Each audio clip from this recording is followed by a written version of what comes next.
Hi and welcome to follow Everton for basically the Derby match preview. So I'm joined by Corey, obviously, and myself, Mabsy. So we are doing this for the second time after the first Merseyside Derby got cancelled back in December time, I think. Yep. It was that long ago. And this is definitely going to be the fine. We can say it's not without a shadow because we're out of the cups. I'm sorry, Liverpool. Sorry, couldn't help that. So this is going to be the last ever Merseyside derby at Goodison Park. So, Corey, how are you feeling about it? Do you know what? I'm usually positive. I'm going to start off on a negative one. I've got a, I've Don't. got a, I've got a rubbish feeling about it. Honestly, I don't know why. There's no logic in it. I've just got a rubbish feeling. No, at the end of the day, Corey, I'm not having that. Right? This is a Merseyside derby. We all know that anything can happen. As the old adage is saying, it's played on what is it? It's football's played on grass, not paper. So I'm not having any negativity. We're beating them twats tomorrow. I'm not bothered. Sorry to start this. You know what, guys? I'm usually the most positive one as well when it comes to this. I wake up where everyone else has got the derby nails. I wake up thinking I'm going to smash these. And I don't know. You know what? I was just thinking about it today, and I've just got something there niggling. But look, I apologise. You get sacked. You'll get sacked in the morning. You know, if Ryan sees this and you're being that negative. But look, if we're looking at it logically, we've got every chance. We didn't play that bad overall against Bournemouth. It was just the first half. And hopefully, obviously, the red shite they have. I'm sorry to swear so soon into No, it. yeah, absolutely don't. No holds barred on this one. They deserve everything. So don't worry about it. The red shite, them lot across the park. They rested a lot of players for that loss against Plymouth. We'll make sure everyone knows it's a loss. And so hopefully we've kind of got that momentum. I know we lost as well, but we've got that kind of momentum of players playing. We've got that kind of cohesiveness. And hopefully, maybe because Liverpool have had that time off in between, there's a little bit of rust there that we won't have. And maybe early on in the game, we can get an early lead and hold on to that. Yeah, no, totally. At the end of the day, this is where I just said it. Film goes out the window completely. At the end of the day, they're coming out of a loss, humiliation to Plymouth. Let's face it. Even the FA couldn't help them out this time. You know, usually Magic 9 minutes. Don't know where they got that from. But you know, this is going to be emotional. I think it's going to be absolutely loud. I know the 1878 has got a coach welcoming for the Toffee men, and you know what? Straight into them. Just straight into them. Don't let them play, and just honestly disrupt. Just disrupt them. That's all we need to do. Remember, just don't bow down to crawl over and roll over like all the other twats do. Every single club, Plymouth didn't, and you know what? It's worked. Yeah, thanks, Eugene. Absolutely. Remember to smash that, hit like and subscribe. Absolutely. Did anyone watch David Moyes' presser today? The reason for the Liverpool game tomorrow for the Everton Liverpool. Did you watch it? No, to be fair, I've been absolutely busy, been traveling home and other stuff, been working, and yeah. Eugene also put that the sound was very poor. It was. It sounded like the roof was going to come through, to be honest. Right. I think it literally just the sound quality. It looked like there was loads of static background noise and people weren't leaning into the mic as much as they should have. But no actual technical issues. It just wasn't the greatest sound. To be honest, he didn't really mention too much in terms of fitness. He said Mikalenko trained today, so he's in contention to play. So hopefully he's fit because we need the bodies. And that's pretty much it. No change. We know the strikers aren't going to be fit yet. Chimiti another 2-3 weeks away. Brozier 4. Calvert-Lewin 5 weeks away. Patterson most likely not going to be able to play in this game as well. Eric Boonham back from fitness. No McNeil. So we're pretty much as we were, but the likelihood there's a good chance of us getting Mikalenko. That'd be good. Yeah, I think we need him. He had a good game when we beat him last year. Yeah, absolutely. Yeah. But that was kind of the start of his injuries, weren't it? As well, he went off fairly early. Went off. He hit himself fairly early on. Tried to carry on, and he's just not been completely fit since, it seems. So hopefully this is it now. We can bookend it. He has a fantastic game, gets a clean sheet, and we spank the Reds. Absolutely. So who do you reckon we're going to start? So what sort of formation do you think we're going to be playing in this one, Corey? So I reckon it'll be 4-5-1. I don't see Alcaraz starting. I think he's a good player. He looks good. That cameo that he had on the weekend looked really, really solid. I'm excited to watch more of him. But I think especially because Moyes are going to want to be a bit solid, the Corey will still get the nod over him. We're not going to use him for his attacking ability tomorrow. It's going to be more in regards to his pressing, his harrying, his defensive work. And instead of being a number 10, or at least the number 10 that's going to go by the striker, go by Beto, he'll be a number 10 who drops deeper to go from a 4-4-1-1 into a 4-5-1. Likely what we'll see. I can't see any other changes other than if Mikalenko is in or not. That's the only difference that I can see. Fair enough. So yeah, I mean, again, talked at the weekend. Was it? Yeah, at the weekend he had a terrible game. So do you see him coming back, or do you see him getting dropped, or? No, he's the captain. He's the leader in the squad. We probably need Jacob Breen to play that right back spot as well. So number one for stability, he'll stick with that. And number two, although I'd have dragged Tarkovsky off at half time or 30 odd minutes because he was having such a bad game, this is probably a game that's going to suit him a lot more. You give him a chance to kind of make up for it. I just hope that he's not going to try too hard to make up for it and go clatter someone and get himself sent off in a derby, because I could easily see that happening as well. But I'm hoping he's just going to try and give the best that he can, make up for what was an absolute woeful 45 minutes on the weekend. Yeah. I mean, as I say, it wasn't the best game. Spanked by Bournemouth 3 times, but you know what? They come on the back of their feet as well. So at the end of the day, they technically need to win this more than what we do. What are your thoughts on that? No, I agree. I know they're way ahead of the teams above them, but this part of the season, we've seen Liverpool falter before. They've dropped big leads. They've let it slip in the past. They have indeed. They have let it slip in the past. So I think it'll be playing in their mind more than us. We're looking up. We're looking confident. And although we do need to be careful with the teams below us still, we don't want to be too naive and get ahead of ourselves. I think it's, I wouldn't say a free hit, but they're the team expected, and they're the team who really need to keep the pressure up. If we get beaten, look, just let's not lose our heads. If they get beaten, there might be a little bit of panic setting in there in terms of, well, there's 3 points, someone else has gained on us. Once that happens, teams within 2 or 3 games, it takes us a little bit of poor form or close results, and they're out the race. So I think there'll be more nerves on their part than ours. Yeah, totally. And as I say, you know, that Slot's not actually witnessed the Merseyside derby, so I think the fans, I think Goodison is going to be absolutely roaring tomorrow. I think everyone's up for it. I mean, we you know what, right? If you see for the past few seasons, I haven't had much banter with me colleagues, as I'll put it, professionally. But this time the banter seems to be back. Have you noticed that? You know, we're getting more confident. I think if we had him in charge, the previous one, you know, I don't think we would be going to this game confident as we are. So, given that, are we lucky to have the game postponed in December to give Moyes a chance?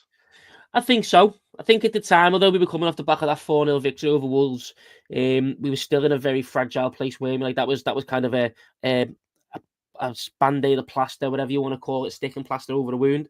The fact that we've got David Moyes in a much more solid mentality, I'd say it's a positive. It's just a shame that we're coming off the back of that defeat. It would have been nice for us to go in as positive as we can do, but maybe because I think we were quite complacent on the weekend in the first half, and that's what kind of come to haunt us. Maybe that, look, it's never good to lose, especially to get knocked out of the FA Cup, especially in the manner that we did. But maybe that setback is a little bit of a wake-up call to let's not get complacent. Let's not go in this derby being complacent. It's probably still going to be a bit more defensive one, but we need that grit and determination that's seen us well so far, but with a little bit more attack and impetus. Yeah, no, absolutely, Corey, absolutely. So obviously we have to address the elephant in the room, them twats. So apart from the obvious penalty, Masala, Who else do you think in the squad is the ones we need to be looking out for? I think Szoboszlai's coming into a decent bit of form now. He's a good player anyway, but he's in a good bit of form. Him kind of pushing on from that midfield role. If he puts a bit of extra pressure on the likes of maybe draws Tarkowski out, that's a concern for me. Depends on who they play up top. Darwin Núñez hasn't scored. He's been fantastic for the goal against us, but he's also dangerous well. And I feel like the runs that he will make, especially if he targets Tarkowski, could be a potential weak spot that they'd exploit. Obviously, Mohamed Salah, exceptional player as much as we don't like to say it. Well, no, he's a good penalty taker, isn't he? Let's be honest. Mikalenko's got a decent enough record against him. His performances haven't been terrible. So hopefully, again, if he's back, he'll be able to at least minimise the effect that he has on the game. And then, to be honest, I think Virgil van Dijk's the most important one. We know the qualities that he has. Now, Calvert-Lewin and Beto are different footballers, and Beto will want to try and get behind the likes of Virgil van Dijk.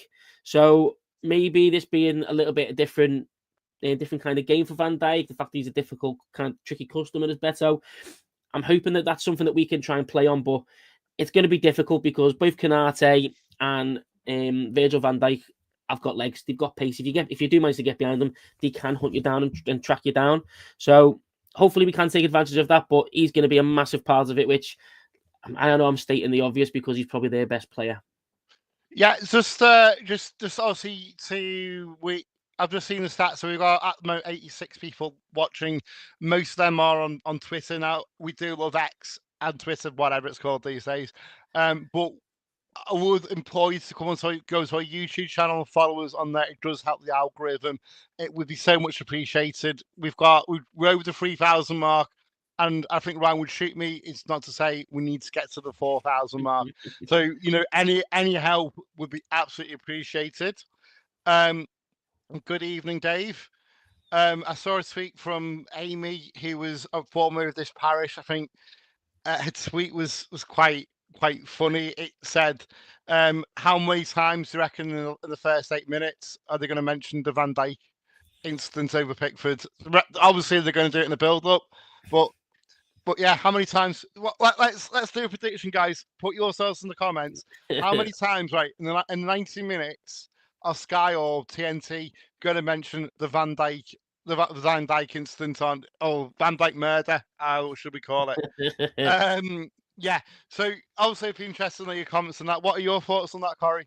I think we'll probably get 2 or 3 by the end of the game. I can see it in 5 or 6. I'm hoping we're starting to move past that now because it's well, it was silly in the first place, but it's I mean, we're talking about Liverpool here, so let's not get ahead of ourselves. Look, I can see if 2-3 times in the first 10 minutes, 5 by the end of the game. What we need to make sure is that the conversation is on our strikers, not our goalkeeper. We need Pickford to have a good game, but the conversation and what the talk should be about is our midfielders and our strikers taking the game too. We need to keep that little bit of history out the mouth, keep them from mentioning that. Yeah, I know. It was very tongue in cheek, but obviously you can still post in your comments and we'll put them up because I'm that bitter. So who gives a crap? So Charlie Alcaraz again had a solid game against Bournemouth. What are your thoughts on him? Does he start or? No, so like I said, he had a brilliant debut, a brilliant cameo. But I just think that the core will be entrusted over there. It's a bit more familiarity. Moyes is going to want to be solid, nullify the Liverpool threat. And to be honest, I think that'll work if we can keep it to a respectable scoreline, if we can keep it level. I think then maybe second half, 50, 60 minutes, bring Alcaraz on earlier than he did against Bournemouth, give him plenty of time to get into that game. But maybe then when legs are a bit tired, maybe they're not used to playing that kind of tactic. They're used to sitting back, spring him on him. Hopefully he can get behind the defence and cause a bit of trouble because I certainly think he's got it, especially in the latter stages of the game if things start getting a little bit more desperate, a little bit more frantic. He looks like he's got that bit of bite. He's got that bit of explosiveness. So I'd like to see him getting involved, causing a little bit of trouble late on in the game. But to start off with, he'll go with the core. He'll go solid. He'll go with what he knows. I'm not particularly upset at that either. I completely understand and the logic and the reason behind doing it as well. I just say, why not give it a bloody go? It's a free hit at the end of the day. So I like to see him. I like to see him start. I like to see him get a full 90 minutes behind the belt. How do you guys think we get from? I don't know what that says. So we've got to go at them from kickoff. Yeah, from the off. Yeah, of course. Yeah. Not wearing my glasses today, so yeah. Honestly, I've had a stressful day. So yeah, I should have been wearing my glasses. That's my bad. So where would you play Ndai? That's an interesting one. Off the left. Still play him off the left. If they play Trent Alexander-Arnold on the right-hand side, he's got the industriousness and he's got the hard work to get back and track Trent Alexander-Arnold back. But going forward, we know how lackadaisical or how Trent can be a little bit lacking in defence. His mentality doesn't pick up his man, doesn't mark his runner. So I think Njai can hopefully take advantage of that. He's got the trickery. He can get past him. If he doesn't get past him, he'll certainly be able to make full use of a lazy leg that Trent Alexander might put out, get us a couple of set pieces, increases our chance. And look, if you give him a booking, then it also makes things a little bit different. And I know Liverpool haven't had many red cards at Goodison in the derby. We have a lot more than them. They don't have their red cards full stop, but they get a lot of penalties. Yeah. But it's something that we really can target. We know that he's a good player going forward, but defensively, he really does leave a lot to hope for. So it's something that I'd play him off the left, let him attack Trent Alexander-Arnold, and just keep going at him, keep dancing around him, and just create what you can. If you do that, the amount of times that happens, that then pulls Konate and Van Dijk out. And no matter how good of a defender you are, if you're pulled away from your position, it creates space elsewhere for other players. So I think that should be somewhat of a focus, and I think it will be. I think we will try and take advantage of that. Right, so we're going to move on to the score predictions in a moment. So if you want to pop that in your comments, obviously, Corey, you're not allowed to be negative. I'm not bothered and I'm biased. I'm not. So I'm the host. So I'm telling you now, you've got to be positive. No negative score predictions. You guys, if you want to, but not any presenters allowed to be negative today. So I reckon. So my opinion is, I think whoever gets the first goal in this game will actually kill it, and actually will go on to win.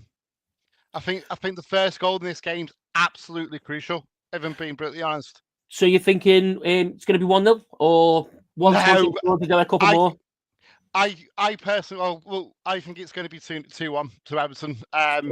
Just blind bit of faith, but I think we will score first. I think it's this game wins on the first goal.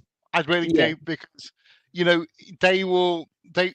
they score first, their confidence is going to be way up there, and we will fall back. So we just need to go on straight on the off. Honestly, just go at them, because too many teams give them too much respect, and this is the issue. They're all like, "Oh, Raw and Aura, we're at Anal Field, or they've come to our fucking ground." No, fuck that shit. Get on the off, straight at them, and you know what? We stand a fucking chance. We really do. And yeah, I'm sorry. No, I was just gonna say I get it. I do think we stand a chance. I'm not saying that it's completely written out. I just had, for some reason, I've had a sinking feeling. But look, you've inspired me. I've got my positive head on. I think we'll get a resolute, stalwart 1-0 win. It'll be 0-0, 60 odd minutes in. We'll make it 1-0. Beto will score. Yeah, I'm going to just say, please, as many fans, get to the ground as early as you can. For the coach welcome, the boys need this.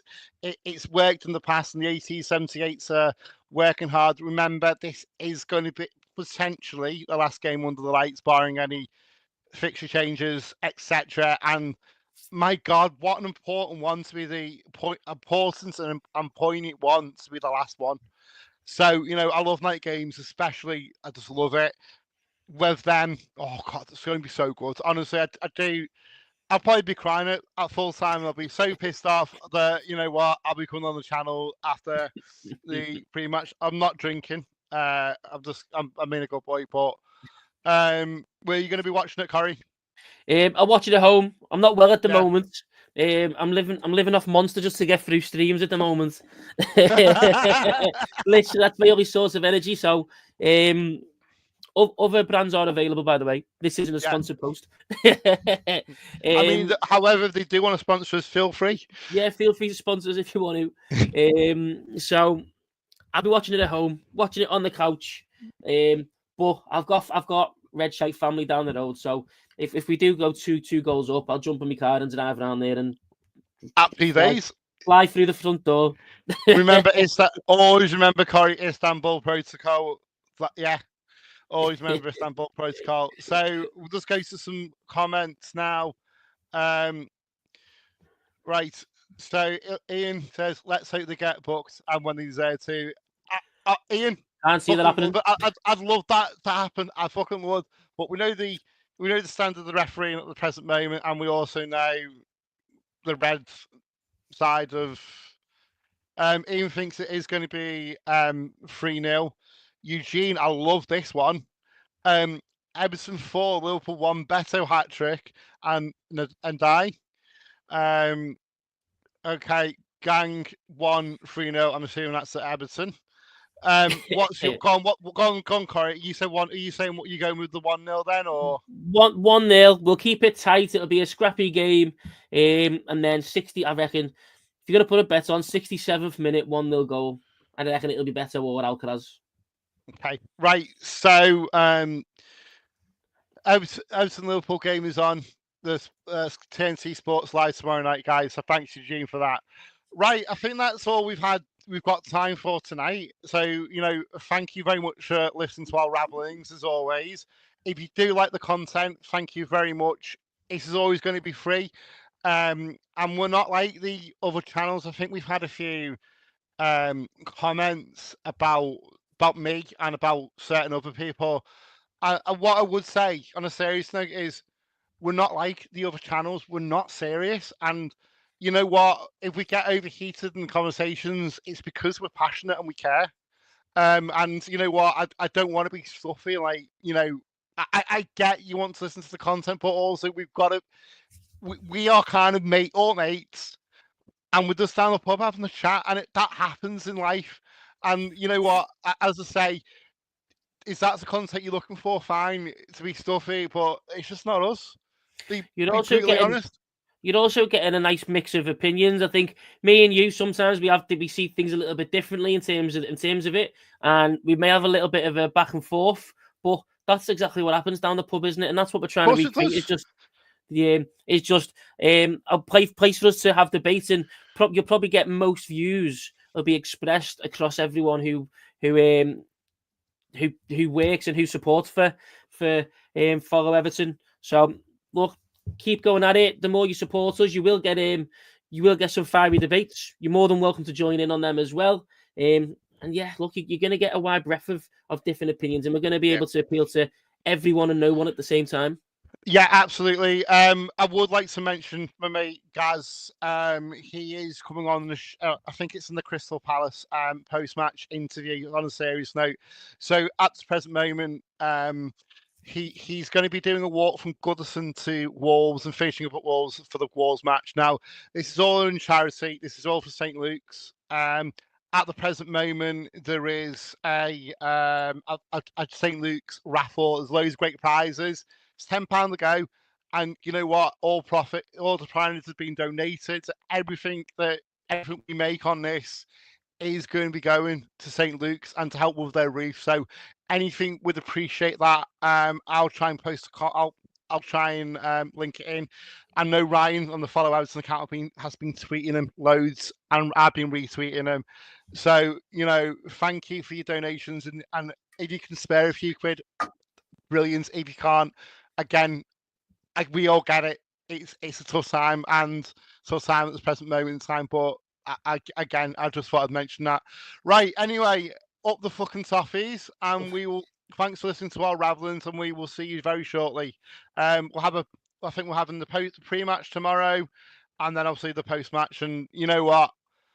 I'm gonna stick my head on the line. I'm gonna come in when I can. I'll walk back to my car, and then I'll try and log on, and hopefully I can get a good signal.